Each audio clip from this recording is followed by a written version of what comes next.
at the top of the show, we talked about, Talal, you spoke about the budget deficit and the impact that a continuous, decades-long budget deficit has had on Sri Lanka, and as one of the main issues that we have to focus on. Could you then differentiate your position a little further from what Bram was talking about in terms of Sri Lanka primarily having this balance of payments issue, and that's what's leading to the borrowing and the fiscal deficit? So how do you sort of balance the two? Do you think there's some way to what he's saying, or? No, I totally agree with that. I'm all for an export-oriented industry. So actually, one of the 5 points I was beginning to, the last point was we need to move away from an import substitute economy. Right. So if you ask me how we can do it, one thing is I think Sri Lanka has missed the bus, is tapping into global supply chains. Right. You see, nowadays, if you look at trade, about 70% is supplying global value chains. Right. So here, if you take the example of Vietnam, one of the main reasons why they became so industrial was because Samsung moved in. So once Samsung moved in, other companies set up to supply them. Right. And then the snowball effect, a lot of businesses, there was skill transfer, tech transfer. A very similar thing is happening in Tamil Nadu. Okay. So where Apple is moving. I mean, the jobs created may be a few. I mean, it's quite large, but compared to the population, maybe few. But it's going to sort of change the entire state of Tamil Nadu better. The way they are performing is like right now, Tamil Nadu is one of the most successful industrial states in India. Right. Its economy is larger than or almost equal to Pakistan's economy. Okay. So I'm all for an export-oriented industry. For that, I think one area, tap into global value chains, but we also need to liberalize our trade. So this also involves the ability to import.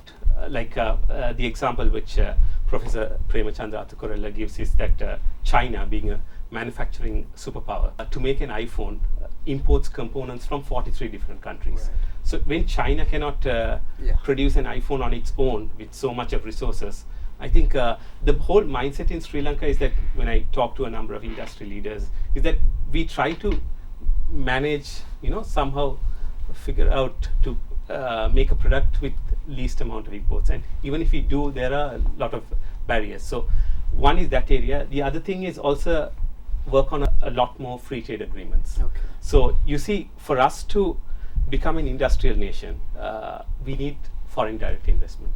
So an FDI, if you look at, let's be realistic. Sri Lanka is it was an $80 billion economy, now it's contracted. And with 22 million people, it's not a lucrative market for a large multinational competitor set up to produce for the local market. So what we need is FDI that is driven towards exporting. Right. Okay. You don't have to have a set of Sri Lankan companies to export. Like Thailand has a very vibrant auto industry. You don't find any Thai car brands. Right. It's just Japanese mostly. Right. So that format might be one alternative. Before I move to Bram, I want to just quickly get your thoughts on this, because I think you've been fairly positive about the IMF's role in Sri Lanka. So I want to ask, if we're going with the IMF policy for cost reflective or market priced energy, and given, as you mentioned, Sri Lanka needs to join up with global production networks, manufacturing networks, how do you do that if isn't world trade really sort of a race to the bottom, right? It's about the lowest labor cost, the lowest electricity, the lowest energy costs, the lowest transportation costs. So if Sri Lanka's do you think Sri Lanka should be looking to subsidize its industry at some point? Because currently, are energy prices feasible to join international trade links is, I guess, my question. Right. So, to answer your question, the developed world, though preaching a liberal economy, sometimes do subsidize. So, so it's most of the rules are for the developing world, in my opinion. Okay. But at the same time, you see, is that what they say is also true, because on the other side, agreeing with the IMF in a certain aspect, do we have the fiscal space to give the subsidies? Right. And my thing is, I'm all for it if it is feasible. Okay. But if it is not, giving subsidies, you saw the losses of CPC and others. Sure. It just goes on to the fiscal deficit, which again results in high inflation, Sure. high interest Sure. rates, high borrowing costs. Okay. So back then it just comes back to bite the industries in a bigger way. So I get I'm it, yeah. all for it if they have the fiscal space. Right. So I mean that would be an advantage. Okay. Bram, you mentioned the importance of export-oriented development, right? Export-oriented manufacturing. If I put the same question to you, I mean, can we become an export-oriented industrial economy if we are paying market prices or cost-reflective prices for energy, for instance? How would you go about, I mean, because the IMF told us very clearly they don't agree with subsidies for energy. But on the other hand, if we want to really get ourselves into the global game of manufacturing, we will at some point have to subsidize some kind of industry. So then I guess the question is, should the government be picking winners and losers, right? So that's the other argument. So how would you see that dynamic? I think Talal hit the nail on the head when he said that what the advanced countries are doing is not what they're preaching to the developing world. That was an interesting point. Well, one example now, actually the most prominent example, is the semiconductor industry. So first the Americans forked out tens of billions of dollars to subsidize their semiconductor industry. And that is because they saw East Asia taking an increasingly larger share of that market, and the Americans recognized that that is something they cannot let go because of the importance of manufacturing. So this idea that an economy can just become a services-based economy, the Americans know it's not true. So that's why they place such a big importance on retaining some of that high value-added manufacturing in the US. And in response to that, you get the Europeans now coming with their own subsidy program for their chip industry, which is still very premature. But they also recognize the importance. And I think what we now need to recognize is that this whole idea of comparative advantage, you produce what you're good at, I produce what I'm good at, we do free trade, no subsidies, no barriers, that has to be abandoned now, because there is no way to place what is going on in the world in that framework, right?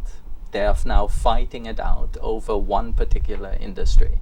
And that is the complete opposite of what we were taught in university, which is that countries trade and produce what they are good at. And that also has major implications for the developing countries, because rather than looking for what are we good at producing, is it coconuts, is it tea, is it coffee, should we produce something like that? It should say, what should we become good at? And that is what Vietnam did. They had no comparative advantage in the industries that they currently are so good at, which is electronics and machinery. And the same goes for Korea before it. In fact, there's this very interesting quote from the governor of the Korean Central Bank during the time of rapid industrialization. I think he was governor in the 80s and 90s. And he said, actually, we never listened to the economic advisors that came and told us, produce according to your comparative advantage. And he said, we created our own comparative advantage. And now the important thing is to look at what the advanced countries are doing and what you mentioned before, and that is, how did they achieve it? And there is actually no way that anyone can say that they did it without state support, okay? Because the governor of the Central Bank of Korea also pointed out what caused the Korean companies to get into those industries. It was the state that provided subsidies in those particular areas. Subsidies, tax concessions, and concessional financing from a development bank. So they forced or pushed those companies into those areas, and then they took their hands off because they know that it's the private sector that gets the whole machine going, and that's where innovation and technological development comes from. But that initial push is very necessary, And I think that's something that I also am concerned about when we look at the raising of taxes. Like I said, I'm not against it per se, but removing the concessional tax rate on the exporters, on the garments producers in Sri Lanka, that I think is not something that is very smart.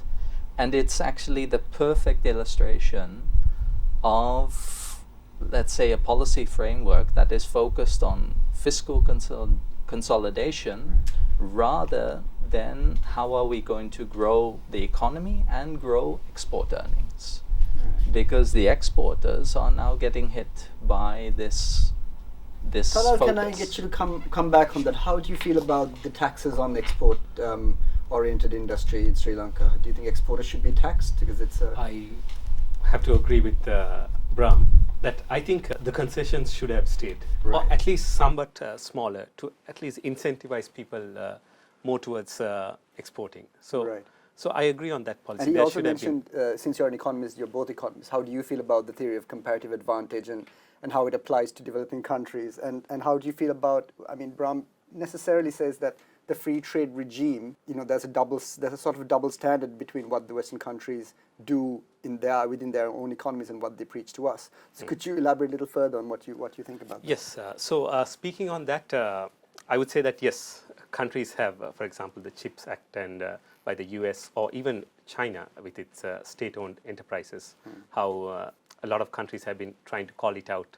But so the more powerful countries have been sort of like getting away with it. So, but speaking about import substitution, I agree that the state has to push. I mean, this was the case with South Korea. Initially, they found out a few families and heavily helped them out. So this created the Samsungs and the Hyundais.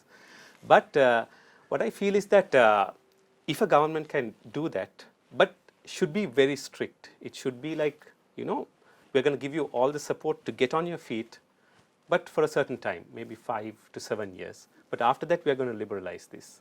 Otherwise, the thing is like they become so strong and they are so dominant on the domestic front, the ability to innovate goes down. So they no longer, most of the time, interested in exporting or have the ability to export because they're so comfortable within the country. And as these organizations become so powerful, they influence the government. They have very powerful lobbies. So for that, you need a very strong leader, Right. somebody who can, say it like straight to them, however powerful you come, within 5 to 7 years, these restrictions are going to go off. Once you're in a very able position, you're going to have to compete with the world. It sounds like you're saying that the government and the corporate sector need to have a relationship, but that there has to be lines drawn Yes, as to a very where you can clear stop. line.